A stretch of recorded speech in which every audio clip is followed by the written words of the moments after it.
Hello everyone, তোমাদের সকলকে welcome to বাংলার ব্যাকবেঞ্চার ইউটিউব চ্যানেলের নতুন একটা ভিডিওতে। আজকের ভিডিওর টপিক হচ্ছে যে চয়েস ফিলিংয়ের ডেট কিন্তু এক্সটেন্ড করা হয়েছে, আর যে রেজাল্ট পাবলিশ হওয়ার কথা ছিল ফার্স্ট ফেজের রেজাল্ট, সেটারও ডেট কিন্তু চেঞ্জ করা হয়েছে। তো চয়েস ফিলিংয়ের ডেট ছিল 30 জুন, সেটা বাড়িয়ে 1 জুলাইয়ের বিকেল 5টা অবধি করা হয়েছে। মানে আজকের বিকেল 5টার আগে কিন্তু তোমাদের চয়েস ফিলিং করার সুযোগ আছে এবং এটাই হচ্ছে লাস্ট ডেট। এটা কিন্তু অফিসিয়াল নোটিশ দিয়ে কিন্তু বোর্ড থেকে জানিয়ে দেওয়া হয়েছে যে আজকে বিকেল 5টার মধ্যে তোমাকে চয়েস ফিলিং কমপ্লিট করে পেমেন্ট প্রসেসটা কিন্তু সম্পূর্ণ করতে হবে, না হলে কিন্তু তোমার এবার চয়েস ফিলিংয়ে তুমি কিন্তু কাউন্সেলিংয়ে অংশগ্রহণ করতে পারবে না। এবার ব্যাপারটা হচ্ছে তোমাদের যে রেজাল্ট, ফার্স্ট ফেজের রেজাল্ট আসবে, ফার্স্ট ফেজের রেজাল্ট কিন্তু আসবে 2 জুলাই। 2 জুলাই কখন আসবে সেটা বলা যাচ্ছে না, কিন্তু অফিসিয়াল টাইম মানে অফিস সকাল 10টায় অফিস খোলে 10টা 11টার মধ্যে আশা করি তোমরা রেজাল্ট পেয়ে যাবে এবং রেজাল্টটা আশা করি তোমাদের খুবই ভালো হবে। মানে তোমাদের মনের মতো কলেজ যেন তোমরা পেয়ে যাও, এটাই আমি আশা করি। All the best for your result. আর এখন তোমাদের কি করণীয় সেটা আজকের এই ভিডিও মানে একটু বলবো যে এখন তোমাদের যে টাইমটা আছে হাতে সেটা তোমাদের কি করতে হবে।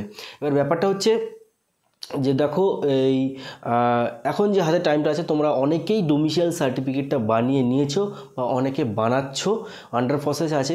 তো ডোমিসিয়াল সার্টিফিকেট একটা মোস্ট ইম্পর্ট্যান্ট সার্টিফিকেট, এটা বানাতে একটু টাইম লাগে, আর এই ডোমিসিয়াল সার্টিফিকেট ছাড়া কিন্তু তুমি কোনো কলেজে ভর্তি হতে পারবে না, ঠিক আছে? তাই ডোমিসিয়াল সার্টিফিকেট পারফর্মা এ এবং পারফর্মা বি থাকে, এবং পারফর্মা এ যেটা হয় সেটা হচ্ছে তোমাকে বিডি অফিস থেকে বানাতে হবে, সেখানে এ গ্রেড একজন অফিসারের সিগনেচার এবং একটা সিল থাকবে, তাহলে কিন্তু সেটা হবে মানে ডোমিসিয়াল সার্টিফিকেট।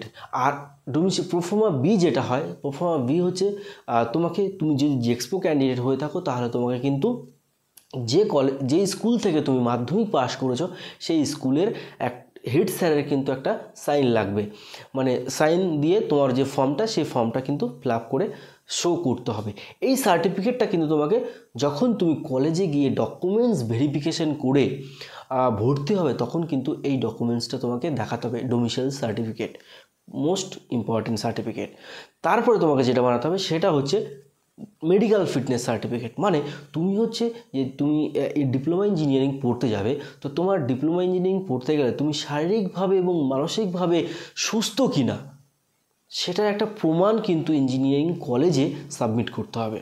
তার জন্য একটা মেডিকেল ফিটনেস সার্টিফিকেট কোনো একটা মানে পাশ করা ডক্টর, এমবিবিএস ডক্টর বা একটা হসপিটালের কোনো কর্মরত একটা ডক্টরের কাছে গিয়ে সেখানে গিয়ে তুমি যদি বলো যে স্যার এমন এমন ব্যাপার, আমি একটা কলেজে ভর্তি হতে চাই, তো সেখানে একটা এই মেডিকেল ফিটনেস সার্টিফিকেট লাগবে।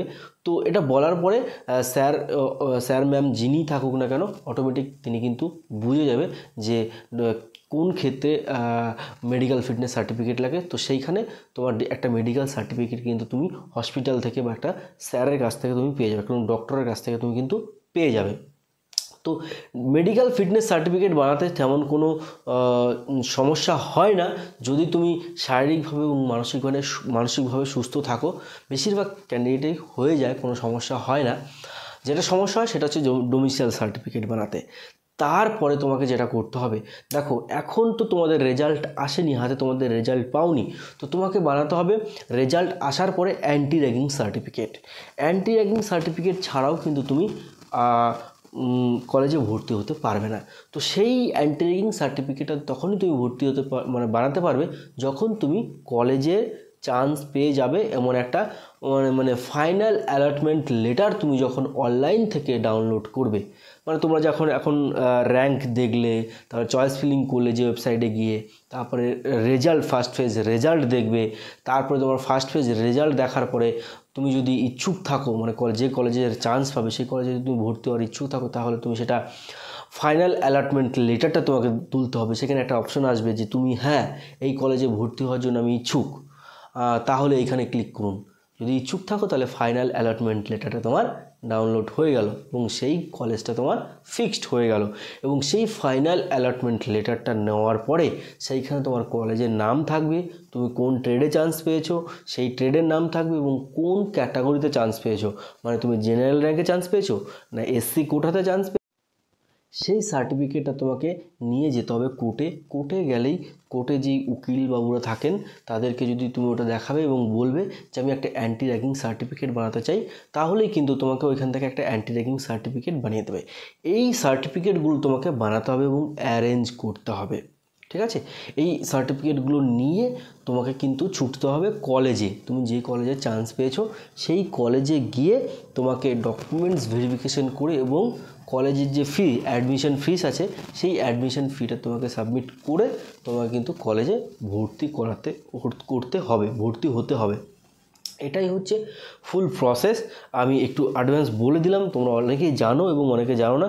তো এই ডকুমেন্টসগুলো তোমরা যারা এখনও অবধি বানাওনি অতি শীঘ্রই কিন্তু তোমরা এই ডকুমেন্টসগুলো বানিয়ে রেডি রাখো, কারণ ভর্তি হওয়ার জন্য কিন্তু 4 থেকে 5 দিন সময় থাকবে হাতে।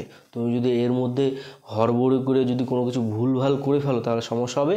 তাই বলছি এখন এই সময়টা ইউজ করে নিয়ে বানিয়ে নাও। আশা করি ভিডিওটা তোমরা বুঝতে পেরেছো। যদি ভালো লাগে তাহলে একটা লাইক করে দিও। আর ভিডিওটা এখানেই শেষ করছি। ভালো থেকো, সুস্থ থেকো এবং নিজের ফ্যামিলিকে নিয়ে হ্যাপি থেকো। Thank you.